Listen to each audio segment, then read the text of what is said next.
If you're driving, please remember to use your car's Bluetooth speaker while listening to the AM Drive. Sports talk is not worth your safety or the safety of others. Grab your popcorn and sit back. Jump the gun. Oh, no, give me more than that. Okay, go this way. That was dumb. We are.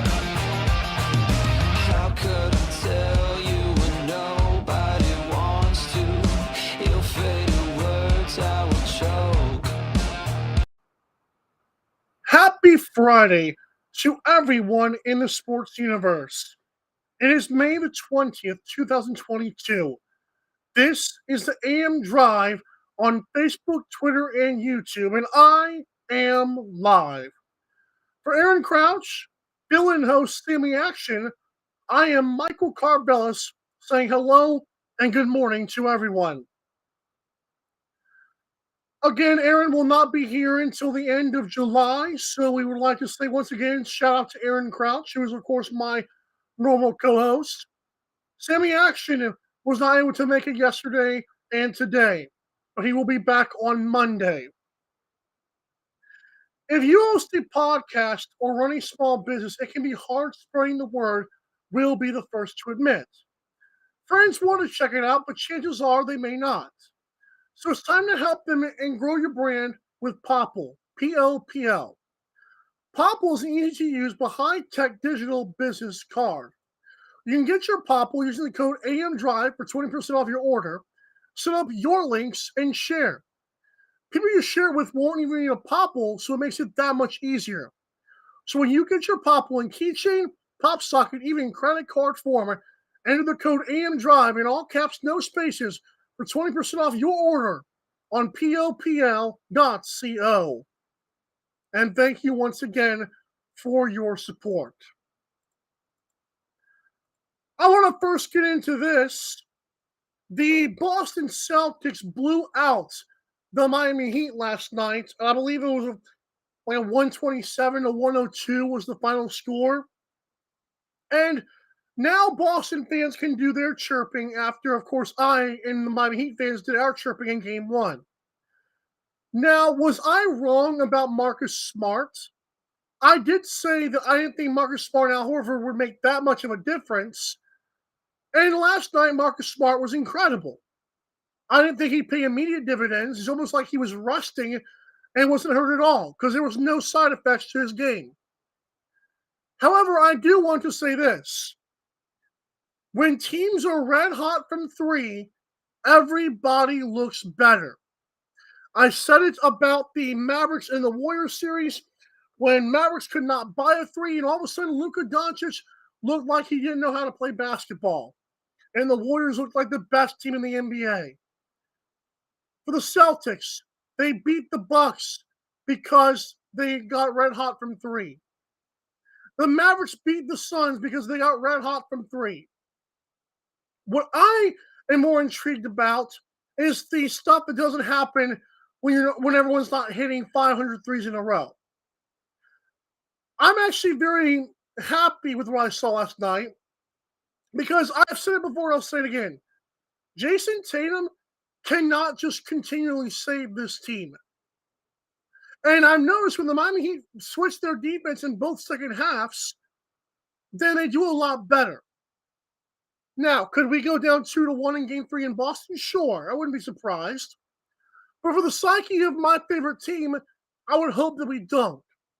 But as for the game last night, I honestly felt like we just didn't bring the energy like we did in the second half of Game 1. And that is a bit concerning. Eric Spoelstra has been the coach in Miami for a pretty long time now, like pre-LeBron. And he's been an exceptional coach. But there are coming times now where either we have a big lead and we just don't maintain it, or our team comes out flat to start a game. Now, granted, we did start this game early, like with like a 10-point lead. PJ Tucker was incredible. But we can't, and I know PJ Tucker got hurt last night, again. But we cannot act like PJ Tucker needs to save our bacon every single time. That just cannot keep happening. It's not up to PJ Tucker. It's up to Bam Adebayo. And by the way, Bam Adebayo scored 11 points last night, or 9 points last night. That's unacceptable. He took 6 shots, and I believe I saw all 6 of them in the 5 minutes I was watching the second quarter. What is wrong with Bam?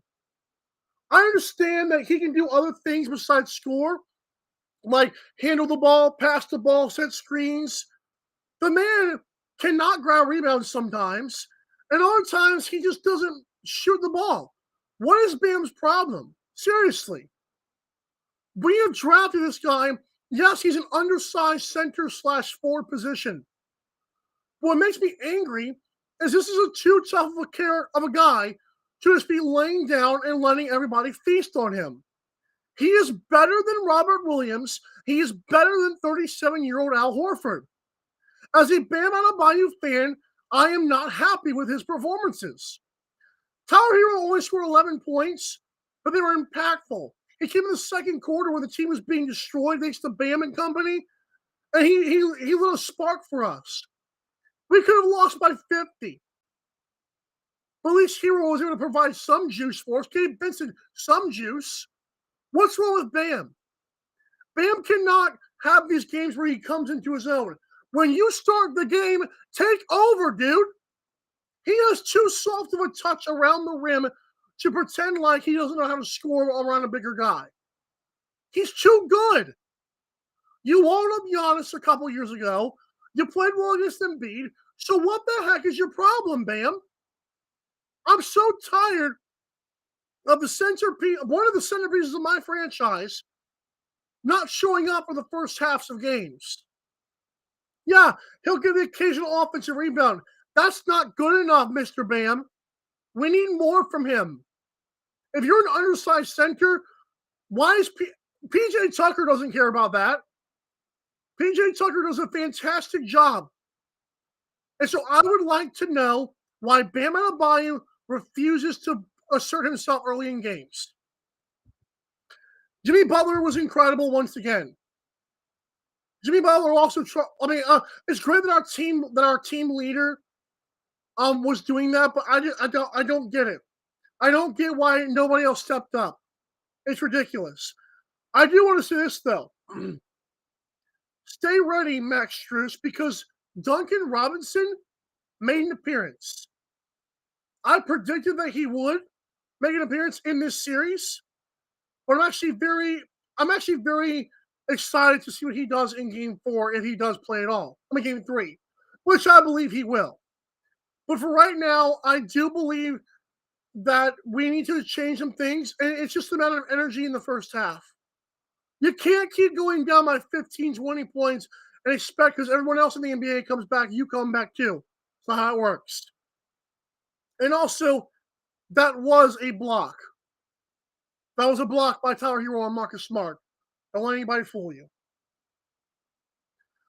When I come back here to the AM Drive on Twitter, YouTube, and Facebook, I'm talking how the Tampa Bay Lightning stole and robbed game number 2 against the Panthers. The Blues made me look stupid. And who's going to win Mavericks Warriors game 2? We'll be right back to the AM Drive. The AM Drive with Mike and Aaron might be the best morning show ever. If you love the show, shop the merchandise for $26 hoodies, $16 shirts, even $13 mugs. High quality swag for cheap because Mike and Aaron love the fans. The best morning show, the lowest price merch at amdrive.online. This is Popple, the next generation business card. With just a tap, your Popple instantly shares your digital business card to both iPhone and Android devices. The best part? The other person doesn't need an app or a Popple to receive your info. To pop your info, tap your Popple to the top of an iPhone, the center of an Android, or just scan your in-app QR code. And just like that, all your info is saved to their phone. More connections, more leads, more sales. That's Popple. Download our free app and get your Popple today. Aren't you the Vice Golf guy? Yeah. You want an autograph? Yeah. Actually, I was just wondering if the balls are any good. The balls are amazing. You look like a Pro Plus guy. I thought you'd never ask. It's actually better than my old ball. And it's half the price. Top performing golf ball, half the price. It's almost stealing. Quit searching the globe and get your high-performing golf balls at vicegolf.com. Fanatics.com, the world's largest collection of officially licensed fan gear from all the leagues, teams, and players you love. Shop now and get today's special offer. Fanatics.com, officially licensed everything.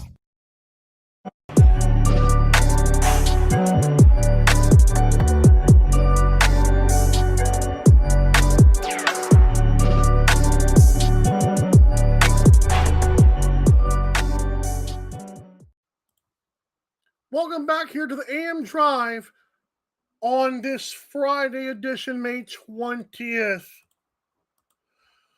If you want the best team, best league, all their merchandise with daily deals, you've got to go to mikeandaarondrive.com and click the F. The F, of course, is the Fanatics logo. Fanatics is the home to literally every single league with every single team.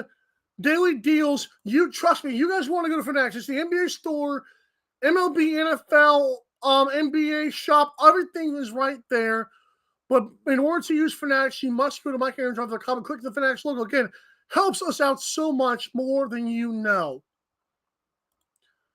The Tampa Bay Lightning won game number 2 in really amazing fashion. The game was tied at 1 game apiece, with, of course, the Lightning already won in game 1 by a big margin. But game 2, at the 1956 mark of the third period, that's 4 seconds left, this player's on a breakaway for the Lightning, looks over his shoulder, whips it back, and Colton hits it right over the goalie's head. And the Lightning go on to win game 2 and have completely robbed a series 2-0 lead. The reason I say that they have stolen the first 2 games, because Panthers are the higher seeded team, and when you win a game on the road, you pretty much steal them. Because the home ice is supposed to matter. And right now it does not for Florida. This game should have gone to overtime. It did not. Now, what's crazy about this is, of course, an in-state rivalry with the Florida thing, the Florida Panthers and the Tampa Bay Lightning. What's crazy about this series is the Lightning are defending 2-time champions. Aaron Crouch has been hanging on for dear life because, of course, the Lightning, I believe, won in 7 games in their last series. They move on and they go up 2-0 in this series. It's going to be insufferable when he comes back in 2 months. If for a month he's been sitting on ice, the Lightning have won the cup by then for a 3rd time in a row. It's like the Tom Brady thing. Well, I get it. The man's 44, 45, but he has to retire sometime. The Lightning have to stop winning sometime. Like, come on. Where's the parity in the NHL?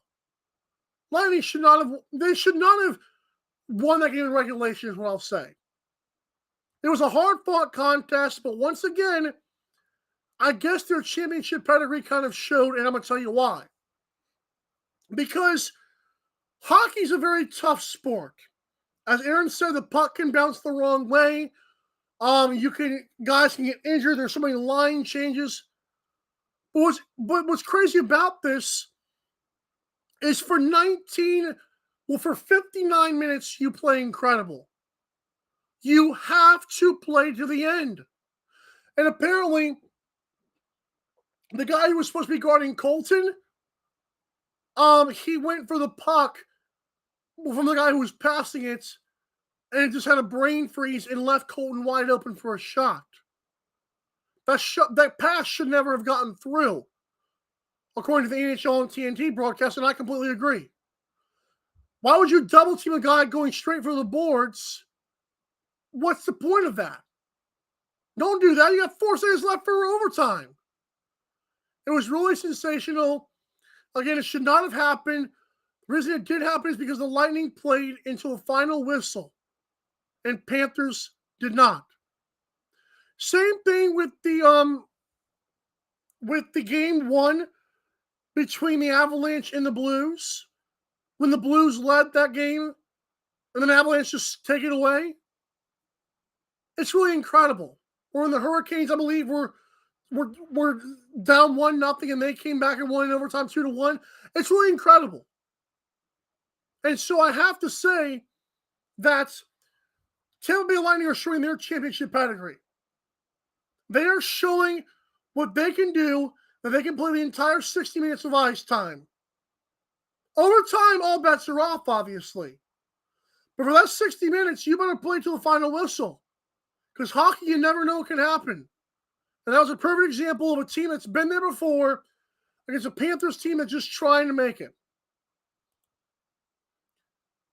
A game that I was dead wrong about, and I'll admit that clearly, was the Avalanche and the Blues in Game 2. I thought in order for the Blues to win a game in the series, they'd have to take one like the Lightning did against the Panthers. They won 4-1 last night against the Avalanche. Nathan McKinnon said the Avalanche looked terrible last night, and I agree. I don't know if their psyche was broken from having to wait till overtime to win Game 1. But whatever happened with those post shots, it's not a good look. Because now you go from the post shot misses where you're just blitzing them, everything looks incredible, and now it basically looks like Game 1, the Blues just came out soft, and Game 2, they evened the playing field and came out how they were supposed to. Hey, see how that works, Miami Heat? You come out strong, you might finish strong. Well, the Blues definitely finished strong. They look like a completely different hockey team. The matchup looked completely different as well. It was quite impressive. If you're a St. Louis fan, I don't know how many of those there are, but it was quite impressive. As for Colorado, they got to be better. I know the series is tied 1-1, but Blues got a road game. And Avalanche, to me, are the better team.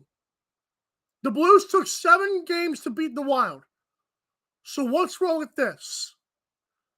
Avalanche play a fast pace. And maybe the fast pace in hockey doesn't really work too much because so many things can bounce a certain way.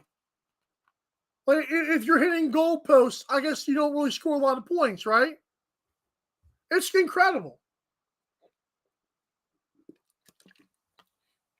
But no, Avalanche have got to be more assertive. They also have to be more polished on their offense. I think the Avalanche defense has actually been pretty good. I've been impressed with the defensive stick work. I don't see how they can time those blocks and those steals so precisely, but they do so. And that to me is worth something. But for the offense, it's like they're playing way too fast. I know that's how they play, but in the playoffs when things kind of slow down or they're supposed to slow down, you kind of have and be more physical. I saw Blues make a lot of bigger hits. I'm not sure what the hit count. Let me see what the hit count was. But I'm not sure.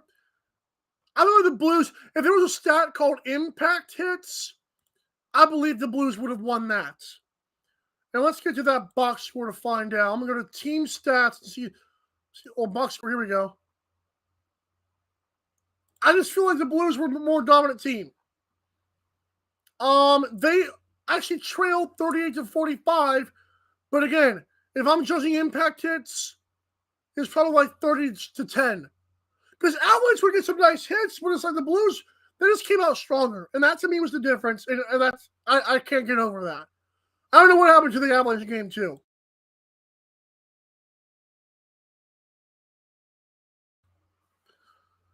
Alrighty. Game 1 went to the Warriors. Luka looked terrible, supposedly. And I got to talk about Game 2. Now, of course, for my narrative, or that people like to say I have, I'm going to pick the Mavericks. And you gosh darn spiffy, I'm picking the Mavericks. But why am I picking the Mavericks? Well, as for the spread of this game, I'm actually very mad at the spread of this game because it's like the Mavericks are plus like 210, I believe, on the money line. No, plus 205 according to BetUS. That's just sickening. You're telling me because the Mavericks missed 30,000 threes in game number 1 that they can no longer win a game in the series? Those shots were wide open. Jason Kidd even realized that. He was like, yeah, well, I like our looks, we're just not executing. Duh. Duh. I don't know how is it a plus 205. Now, am I going to recommend that or am I going to go plus 6? I think plus 6 would be safer. But if Mavericks are hitting threes this game's a wrap. I promise you. I told you guys before, Luka did not play poorly in game 1. He did not. What makes him play poorly is when he's passing to guys that are wide open, clanking from 3. Then the defense no longer has to worry about those guys, and they all collapse on Luka. It's not Luka's fault he's being triple teamed now. That's Luka's gravity for those Steph Curry fans. Clay can hit his shots. Jordan Poole can hit his shots. Steph Curry doesn't hit shots until they're up by 15 or 20. I don't see how Warriors fans don't understand that point. Yeah, you're a great shooter when you're up 10 or 20 points. When game's on the line, I can live with you. Mavericks played well in the first half defensively. If they can hit a shot in the first half, they might be up at halftime and might, who knows, win game 1. 205, man, that's nice. I'm telling you, that's a nice money line. I think the Mavericks are going to come out physical once again. I feel like they're feeling good about themselves. I feel like game 2 and game 5 against the Suns went the same way. And I feel like game 6 and 7, we're going to see more of that kind of Mavericks team. Because all of a sudden, Luka can start doing his little step back to the left. Oh, yeah. It's over. By that point, it's clearly over. So I can personally not wait. Now, if I choose some X factors for this game, I want to see Dorian Finney-Smith play better. I know his shot comes and goes. It's weird how the guys with the long arms are struggle with their shot consistency. But when he's on it, he can play well, and his defense, of course, does its own thing.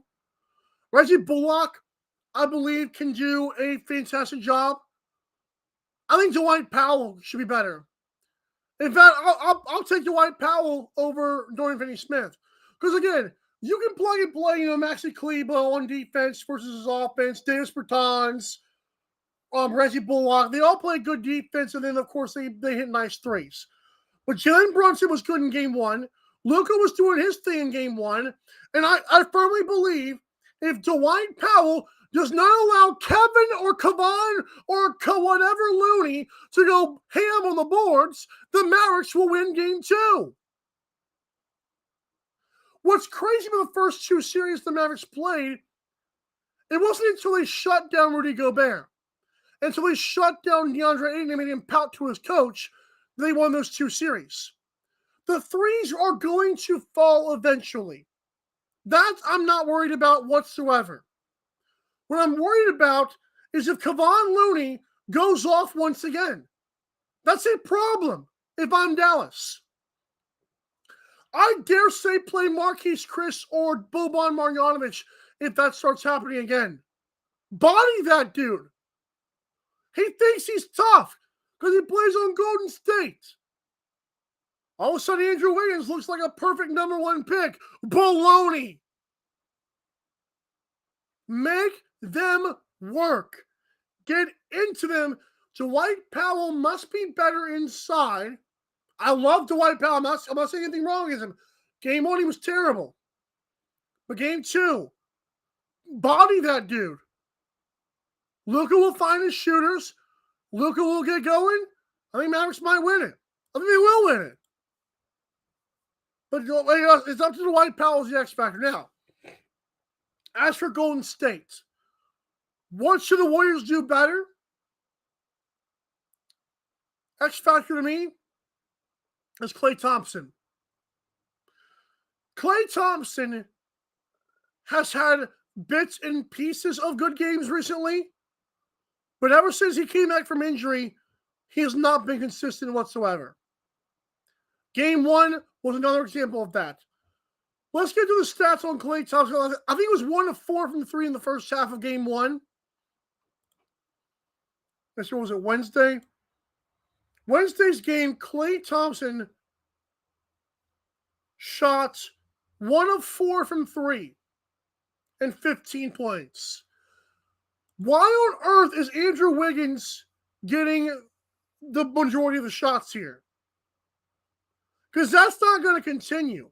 It shouldn't continue. You have to get Klay Thompson. He has to be better shooting a 3. I don't know what it is, but since his injury, he has not been consistent. You used to be able to ask Klay every single night to get you 20 points and play great defense. Now he gets you 10 points or 15 points. And of course, and he's still a good defender. But where's the 20 points I used to see from this guy? I don't know where it's at. Klay Thompson has got to be better. 35 minutes and 15 points cannot happen. His entire career, listen to this. 21, 22, 22, 20, 21, 20. All those are points per game.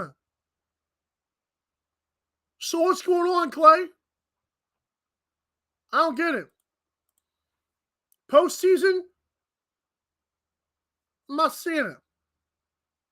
Klay Thompson is actually shooting 76% from the free throw line this postseason. That's not good. He's averaging less than one make per game from the free throw line. Like, Klay, what are you doing, pal? Klay. So I owe Klay Thompson and Dwight Powell's been X factors for game number 2. But I believe Mavericks will win. Plus 205. Also over 214 if you're feeling spazzy. Okay. Once again, Shop Fanatics. Every team from every league with daily deals like today is $64 free shipping. If you pay $64 or more, do it. But go to MikeandAaronDrive.com and click the Fanatics logo. When I come back, Tiger Woods is struggling in the PGA Championship. Are we rushing him back? Also, Jimbo Fisher. Wow. You won't want to miss this. We're right back to the AM Drive on Twitter, YouTube, and Facebook. The AM Drive with Mike and Aaron might be the best morning show ever. If you love the show, shop the merchandise for $26 hoodies, $16 shirts, even $13 mugs. High quality swag for cheap because Mike and Aaron love the fans. The best morning show, the lowest price merch at amdrive.online. This is Popple, the next generation business card. With just a tap, your Popple instantly shares your digital business card to both iPhone and Android devices. The best part? The other person doesn't need an app or a Popple to receive your info. To pop your info, tap your Popple to the top of an iPhone, the center of an Android, or just scan your in-app QR code. And just like that, all your info is saved to their phone. More connections, more leads, more sales. That's Popple. Download our free app and get your Popple today. Aren't you the Vice Golf guy? Yeah. You want an autograph? Yeah. Actually, I was just wondering if the balls are any good. The balls are amazing. You look like a Pro Plus guy. I thought you'd never ask. It's actually better than my old ball. And it's half the price. Top performing golf ball, half the price. It's almost stealing. Quit searching the globe and get your high-performing golf balls at vicegolf.com. Fanatics.com, the world's largest collection of officially licensed fan gear from all the leagues, teams, and players you love. Shop now and get today's special offer. Fanatics.com, officially licensed everything.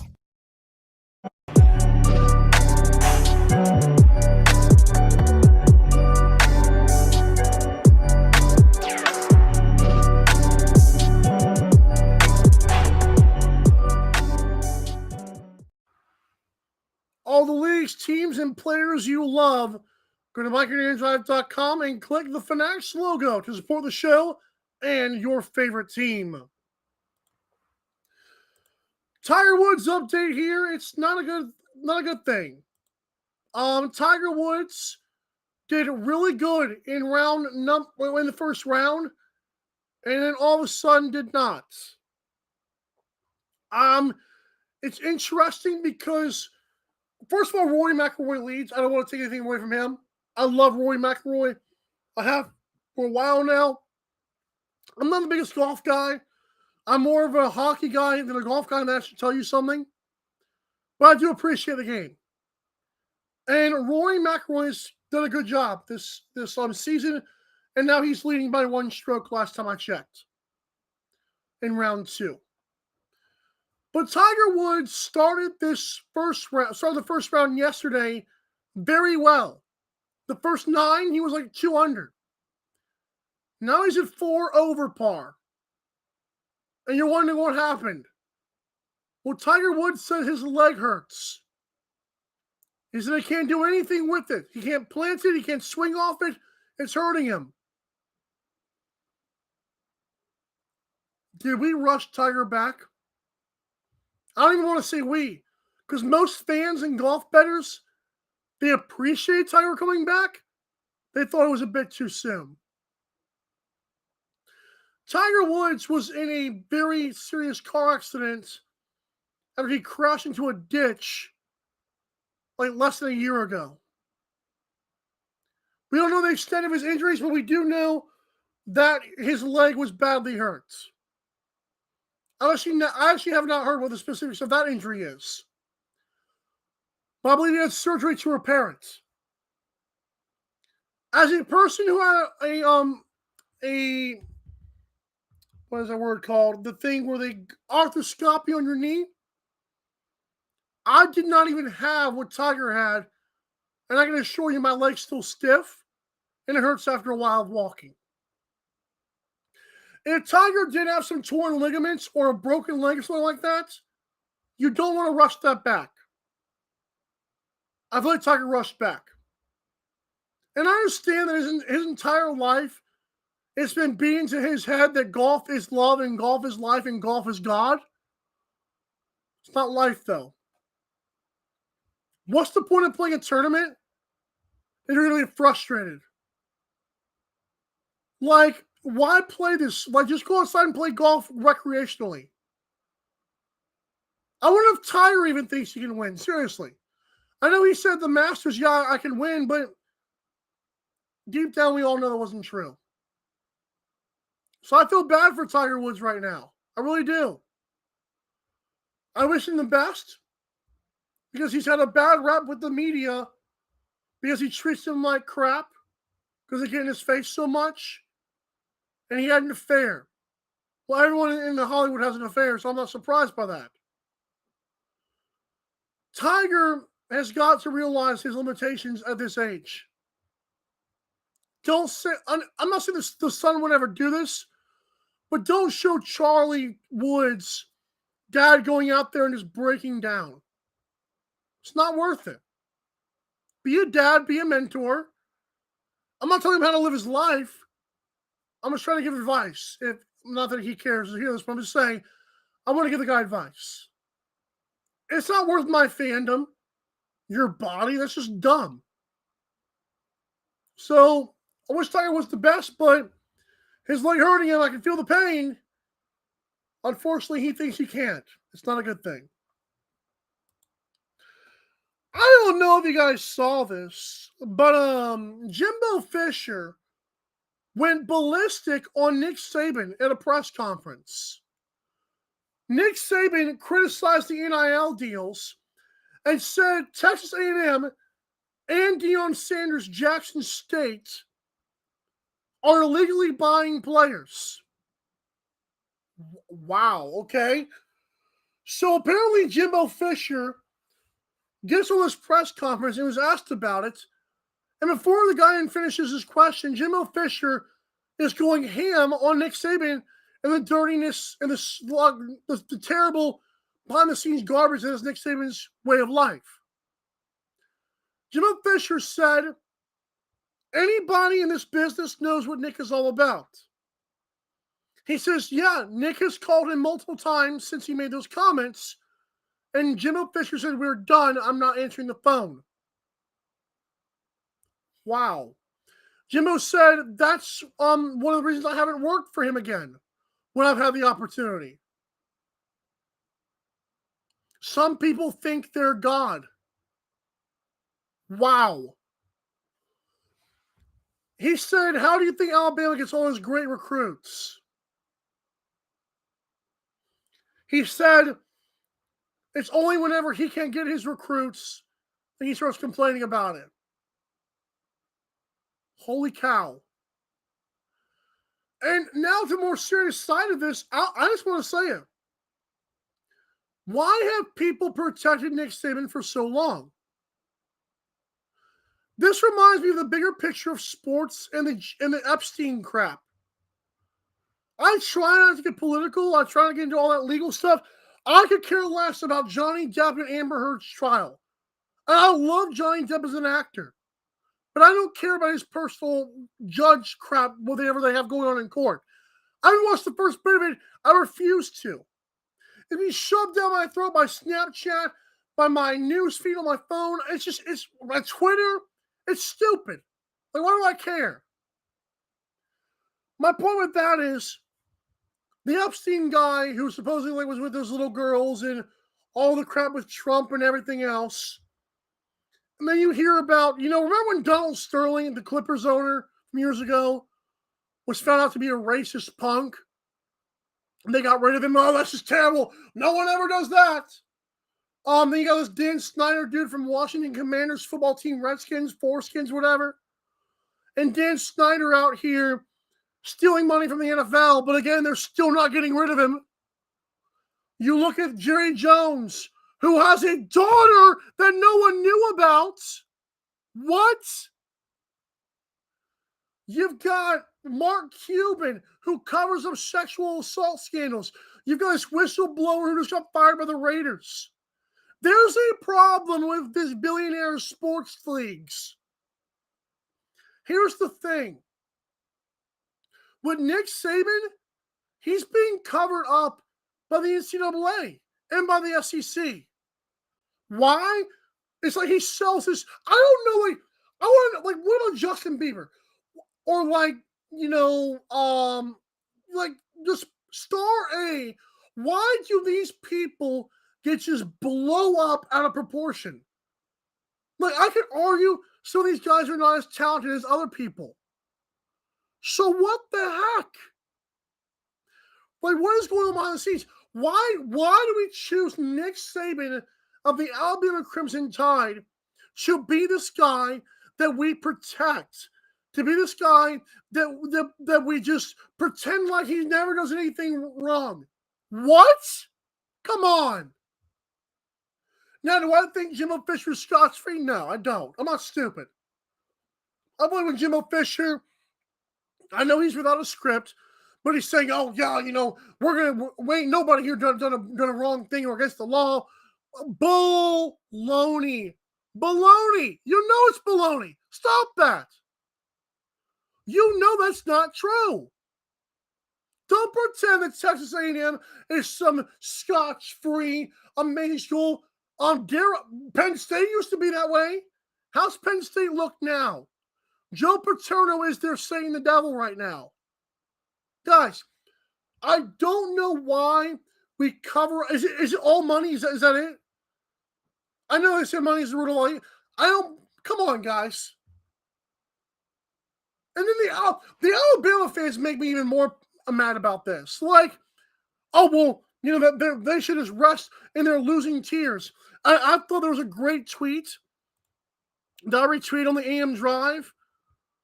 Here it is right here.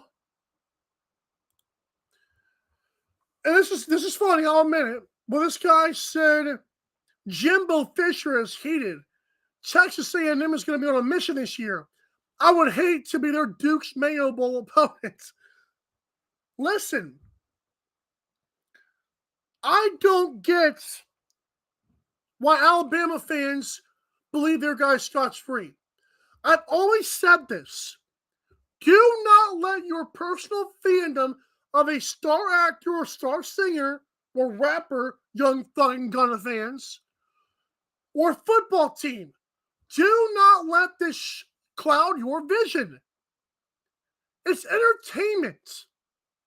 I refuse to bow down to some Netflix movie star, or I refuse to pretend like my favorite singers and rappers are not some terrible people. R. Kelly was just an awful person. There's still people who defend R. Kelly. What are we doing? And this Nick Saban, I'm not saying Nick Saban does anything that R. Kelly did. I would hope not. But this covering up these millionaires and billionaires, why? It's weird. Like, who chose Nick Saban to be this untouchable, immortal figure? Jimbo Fisher is right. But why did Jimbo say, like, when he's telling people, oh, well, a lot of people in this business know what he does, then why don't they say anything? It's like when the Washington Commanders had their big scandal first come out, like about 2 years ago.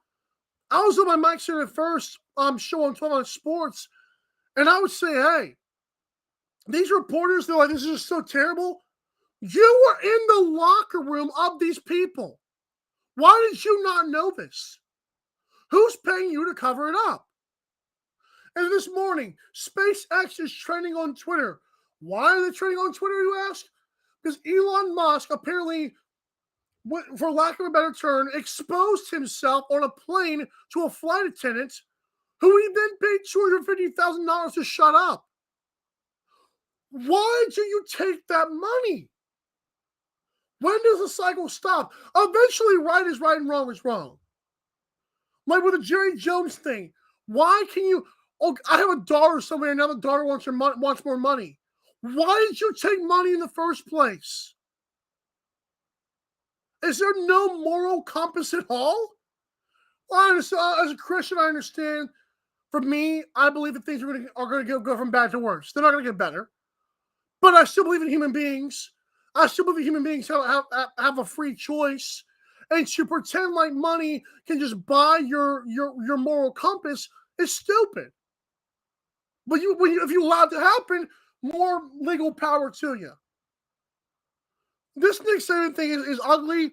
Unfortunately, this might be the last time I ever talk about it because it'll just be a 24-hour news cycle. And in 6 months, we'll be talking about how Alabama is favored to win it all because they have Bryce Young at quarterback. Fantastic. That's what we do. That's what we do. And people ask me why I believe in God. Oh, what else should I believe in? Good Lord. All right. That's enough of me. I just want to say shout out to everybody who's been watching the show this week. I have tried to skate through this without Aaron. I did it last year, but now that I actually know what I'm doing, it's still frustrating because I understand I need a co-host. Shout out to Cody Jansen and Jeff Beck years ago. Well, a couple years ago, telling me, "Hey, Mike, I think a co-host would be good for you." I didn't realize how much I needed one until my co-host left me for 2 months. So, Aaron, I miss you. Sammy, I'm sorry you couldn't be here the last 2 days, but Sammy will be back next week. You can assure of that. I would pay the dude at this point. Be sure to follow AM Drive Picks on Twitter. I went 3-1 last night. I had a terrible night number 1. When I picked like a bunch of Luka stuff. But last night, I had Celtics +1 cha-ching. Jaylen Brown over 2.5 threes made. That hit in the first quarter. And Boston over 103. They scored 127. The only one I missed was the Heat actually started stronger. That's what confused me. That Boston was not the first to score 20, but I'll be okay. Again, for Aaron Crouch, Sammy Action, I am Michael Carvelis here on Twitter, YouTube, and Facebook. And guys, I beg you, I plead with you, have a good one and drive safe, won't you? Bye.